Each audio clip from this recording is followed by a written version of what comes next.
ఈ ఘటన పాల వ్యాపారులకు శాపంగా మారింది.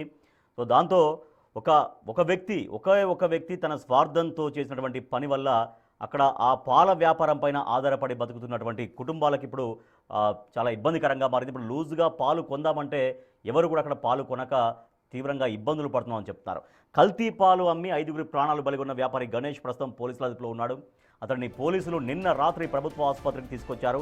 రిమాండ్ ప్రక్రియలో భాగంగా హాస్పిటల్కు తీసుకెళ్లారా లేక అనారోగ్యం కారణంగా ఆసుపత్రికి తరలించారా అనే విషయంపై ఇంకా స్పష్టత రాలేదు.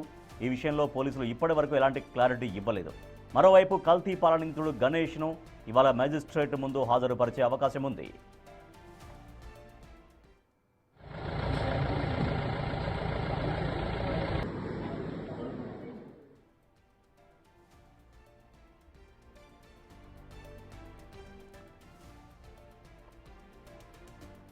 రాజమండ్రిలో నిన్న కల్తీ పాలు తాగి 5గురు మృత్యువాత పడ్డటువంటి విషాదం అందరినీ కూడా ఒక్కసారిగా దిగ్భ్రాంతికి గురి చేసింది. ఎందుకంటే పాలు డే స్టార్టింగ్ నుంచి డే ఎండింగ్ వరకు అది పాలు కావచ్చు, టీ కావచ్చు, పెరుగు కావచ్చు, రకరకాల రూపంలో పాల వస్తువులు ఇంట్లో అందరం కూడా ఉపయోగించుకుంటుంటాం.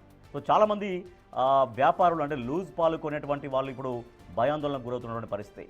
సో పాలు తాగి 5గురు మృత్యువాత పడ్డారు అంటే ఒక ఆరోగ్యాన్ని అందించాల్సినటువంటి పాలే కొంతమంది స్వార్థం వల్ల దాంట్లో కలిపినటువంటి కొన్ని రసాయనాల వల్ల 5గురు మృత్యువాత పడ్డారు. అయితే ఆ వ్యాపారి గణేష్కి కనీసం దాంట్లో మెంబర్షిప్ కూడా లేదు. రాజమండ్రి ఏరియాలో పాలు పెరుగు వర్తక సంఘం ఉంటుంది, దాంట్లో కనీసం మెంబర్షిప్ కూడా లేదు. సో ఆ గణేష్ నిన్న పోలీసుల అదుపులో నింటున్నాడు.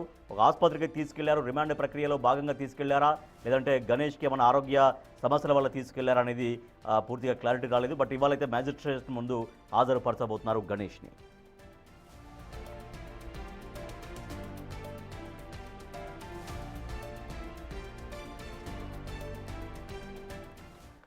పాల వ్యాపారి గణేష్ను నిన్న ఆసుపత్రికి తీసుకెళ్లారు. సో అది రిమాండ్ ప్రక్రియలో భాగమా లేదంటే ఏమైనా ఆరోగ్య సమస్యల గురించి ఆసుపత్రికి తీసుకెళ్లారనేది వాటికి సమాధానం ఇంకా పూర్తిగా తెలియాల్సి ఉంది. క్లారిటీ ఇవ్వాలి పోలీసులు. అయితే ఇవాళ మ్యాజిస్ట్రేట్ ముందు హాజరుపరచబోతున్నారు. తర్వాత రిమాండ్కు తరలించేటువంటి అవకాశం కనిపిస్తోంది. మా ప్రతినిధి శివశంకర్ మరింత సమాచారం అందిస్తారు. శివశంకర్, ఆసుపత్రికి ఎందుకు తీసుకెళ్ళినట్టు తెలుస్తోంది? రిమాండ్ ప్రక్రియలో భాగమేనా? అండ్ ఇవాళ మ్యాజిస్ట్రేట్ ముందు ఎప్పుడు హాజరుపరచబోతున్నారు గణేష్ని? రాజేష్, చూసుకున్నట్లయితే రాజమండ్రిలో సంచలనం రేపిన కల్తీ పాల వ్యవహారంలో ఇప్పటికే 5గురు మృత్యువాత పడిన పరిస్థితి కనిపిస్తుంది. ఇద్దరు ఇంకా కూడా వెంటిలేటర్ పైన ఉన్న పరిస్థితి నేపథ్యంలో చూసుకున్నట్లయితే వీరిలో 3 చిన్నారులు కూడా అయితే పూర్తిగా అయితే అస్వస్థతకు గురైన పరిస్థితి కనిపిస్తుంది. వారు కూడా డయాలసిస్ చేసుకున్న పరిస్థితి అయితే కనిపిస్తుంది. ఈ నేపథ్యంలోనే ఈ కల్తీ పాల వ్యవహారానికి సంబంధించి ప్రధాన నిందితుడిగా ఉన్న అడ్డాల గణేష్ని అయితే పోలీసులు నిన్న రాత్రి అరెస్ట్ చేసిన పరిస్థితి కనిపిస్తుంది. అయితే ఈ నేపథ్యంలోనే రాత్రి గవర్నమెంట్ హాస్పిటల్కి కూడా తీసుకొచ్చిన పరిస్థితి అయితే ఉంది. అయితే రాత్రి గవర్నమెంట్ హాస్పిటల్కి రిమైండ్ ప్రక్రియలో భాగంగా తీసుకొచ్చారా లేదంటే గణేష్ కూడా ఇతర ఆరోగ్య సమస్య ఏమన్నా బాధపడుతున్నాడా, అతనికి కూడా మూత్రం కూడా రావడం లేదని కూడా చెప్తున్న పరిస్థితి అయితే మనకి సమాచారం అయితే అందుతుంది. ఈ నేపథ్యంలో గణేష్ని హాస్పిటల్కి తీసుకొచ్చారా లేదంటే కనుక రిమైండ్ ప్రక్రియలో భాగంగా హాస్పిటల్ తీసుకొచ్చారా అనేది మాత్రం పోలీసులు ఇంకా క్లారిటీ ఇవ్వని పరిస్థితి అయితే కనిపిస్తుంది. ఈ పక్కన చూసుకున్నట్లయితే ఇక్కడ 2 కాన్స్టిట్యున్సీలు ఉన్నాయి కాబట్టి ఇటు పక్కన ఏదైతే గణేష్ వ్యాపారం నిర్వహించేదంతా కూడా కోరుకొండ మండలం ఏదైతే నర్సాపురం ఉందో కోరుకొండ మండలంలో నర్సాపురం గ్రామంలో ఉంటాడు అతను. అంటే కోరుకొండ పోలీసులకు సంబంధించి కోరుకొండ పోలీసుల ఆధ్వర్యంలోనే అతను అదుపులో ఉన్న పరిస్థితి నిన్నటి వరకు ఉంది. అయితే కేసులు అన్నీ కూడా అంటే ఈ మృత్యువాత పడిన కేసులు 4 చనిపోయిన మృత్యువాత పడిన కేసులు కూడా ఇవన్నీ కూడా 3 టౌన్ పోలీస్ స్టేషన్ పరిధిలో ఉంటాయి కాబట్టి వీరు కేసులు నమోదు చేసి దర్యాప్తు చేసిన పరిస్థితి. సో ఈ నేపథ్యంలో చూసుకున్నట్లయితే కేసుని 3 టౌన్కి ట్రాన్స్ఫర్ చేస్తామంటూ కూడా పోలీసులు చెప్తున్నట్లుగా అయితే మనకి సమాచారం ఉంటుంది. కానీ ఎక్కడ కూడా క్లారిటీ ఇవ్వటం లేదు. ఇటు పక్కన కోరుకొండ పోలీసులు 3 టౌన్ పోలీసులు అంటున్నారు, 3 టౌన్ పోలీసులు ఏమో కోరుకొండ పోలీసులు అదుపులోనే ఉన్నారని చెప్తున్న పరిస్థితి కనిపిస్తుంది. ఈ నేపథ్యంలో ఈరోజు పూర్తిగా అయితే ఫోరెన్సిక్ రిపోర్ట్లు కూడా వచ్చే అవకాశం అయితే కనిపిస్తుంది. ఫోరెన్సిక్ రిపోర్ట్లు వచ్చిన సమాచారం అందుకున్న అధికారులందరూ కూడా ఈరోజు ప్రెస్ కాన్ఫరెన్స్ నిర్వహించే అవకాశం కనిపిస్తుంది. ప్రెస్ కాన్ఫరెన్స్ అనంతరం కూడా గణేష్ను రిమాండ్కి మెజిస్ట్రేట్ ముందు హాజరుపరిచి రిమాండ్కి తరలించే అవకాశం అయితే స్పష్టంగా కనిపిస్తుంది. రాజేష్, శివశంకర్, అయితే ఆ పాలల్లో ఏమి కలిపినట్టుగా ఆయన ఒప్పుకుంటున్నాడు ఆ గణేష్? దాంట్లో ఎప్పటి నుంచి ఇటువంటి పనికి పాల్పడుతున్నాడు? దాంట్లో పర్టికులర్గా ఏమి కలపడం వల్ల ఇట్లా జరిగింది అనేది ఆయన ఒప్పుకున్నాడా పోలీసుల ఎదుట?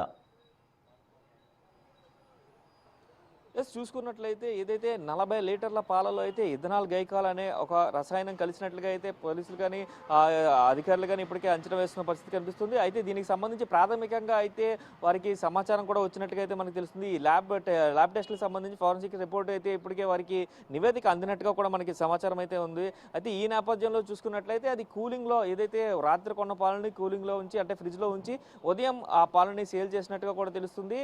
ఏదైతే ఆ శివరాత్రికి ముందు ఆ పాలను విక్రయించాడో కేవలం ఆ పాలలో మాత్రమే ఈ ఇథనాల్ గైకాల్ అనేది అత్యంత ప్రమాదకరమైన రసాయనం. దీన్ని జనరల్గా అయితే చిల్లర్స్లో వాడతారు. పెద్ద పెద్ద కంపెనీల్లో చిల్లర్స్లో, కూలింగ్ చిల్లర్స్లో ఇట్లో వాడే ఒక కెమికల్ ఇది. ఈ కెమికల్ కనుక మనుషులు తీసుకుంటే దాని 3 దశల్లో అయితే దాని ప్రభావం ఉంటుంది. 12 గంటల వరకు కూడా అంటే ఆ రసాయనాన్ని తీసుకున్న తర్వాత అంటే ఆ రసాయనం కలిసిన పాలని తీసుకున్నా కూడా మొదటి 12 గంటలు మద్యం తాగినట్టు మత్తుగా ఉండడం, ఆ తలనొప్పి, విపరీతమైన వాంతులు ఇట్లాంటివి జరుగుతూ ఉంటాయి. అయితే ఆ 12 గంటల నుంచి 24 గంటల మధ్యలో అయితే గుండె దడ రావడం, శ్వాస అధికంగా తీసుకోవడం ఇట్లాంటి ప్రాబ్లమ్స్ ఉంటాయి. అయితే 72 గంటలు దాటిన తర్వాత దాని ఎఫెక్ట్ అంతా కూడా కిడ్నీ మీద ఉంటుంది. పూర్తిగా అయితే కిడ్నీ మీద పడే అవకాశం కనిపిస్తుంది. అయితే మొత్తం ఆ యూరిన్ బంద్ అయిపోవడం ఇట్లాంటివి కిడ్నీ మీద ఎఫెక్ట్ అవ్వడం, కిడ్నీ పాడవడం ఇట్లాంటివి అంటే జరుగుతుంది. డయాలసిస్ చేయాల్సిన పరిస్థితి నేపథ్యంలో ఈ 14 మంది కూడా ఆ పాలను తీసుకున్న తర్వాత వారి కిడ్నీ ఫెయిల్యూర్ అవడానికి కారణం ఇదే అంటూ కూడా ఇప్పటికే అధికారులు ఒక అంచనాకి అయితే పూర్తిగా అయితే ఒక స్పష్టతకు వచ్చినట్టుగా కూడా మనకి తెలుస్తుంది. Rajesh, right, thank you Shivashankar. హాస్పిటల్లో కొన్న గణేష్ వీళ్ళు పోలీసులు తీసుకెళ్లారు. సో అది రిమాండ్ ప్రక్రియలో భాగంగా తీసుకెళ్లారా? తనకు కూడా ఆరోగ్యం బాగలేదు, ఆరోగ్య సమస్య ఎదుర్కొంటున్నాడు, కిడ్నీలో ఉన్నటువంటి ఇబ్బందుల దృష్ట్యా ఆసుపత్రికి తీసుకెళ్లారా పోలీసులు అనే దానిపైన ఇంకా క్లారిటీ అయితే రాలేదు. సో ఒక 5గురి ప్రాణాలు బలి తీసుకున్నాడు తన స్వార్థం వల్ల. తను ఒక కెమికల్ యూజ్ చేయడం వల్ల, పాలల్లో కెమికల్ యూజ్ చేయడం వల్ల 5గురు ప్రాణాలు కోల్పోయారు. చాలా దారుణం. ఎందుకంటే ఉదయం నుంచి సాయంత్రం వరకు పాలు లేకుండా గడవని పరిస్థితి. అది టీ రూపంలో కావచ్చు, పెరుగు రూపంలో కావచ్చు, ఇంకా రకరకాల రూపంలో పాలనేది ఉపయోగిస్తుంటాం. అటువంటి పాలే విషంగా మారిన పరిస్థితి. సో తన స్వార్థం కోసం 5గురి ప్రాణాలు బలి తీసుకున్న గణేష్ పైన చర్యలు తీసుకోవాలంటూ డిమాండ్ చేస్తున్నారు రాజమండ్రి స్థానికులు. కల్తీ పాలు అమ్మే 5గురి ప్రాణాలు బలి ఉన్న వ్యాపారి గణేష్ ప్రస్తుతం అయితే పోలీసుల అదుపులో ఉన్నాడు. అతన్ని పోలీసులు నిన్న రాత్రి ప్రభుత్వ ఆసుపత్రికి తీసుకొచ్చారు.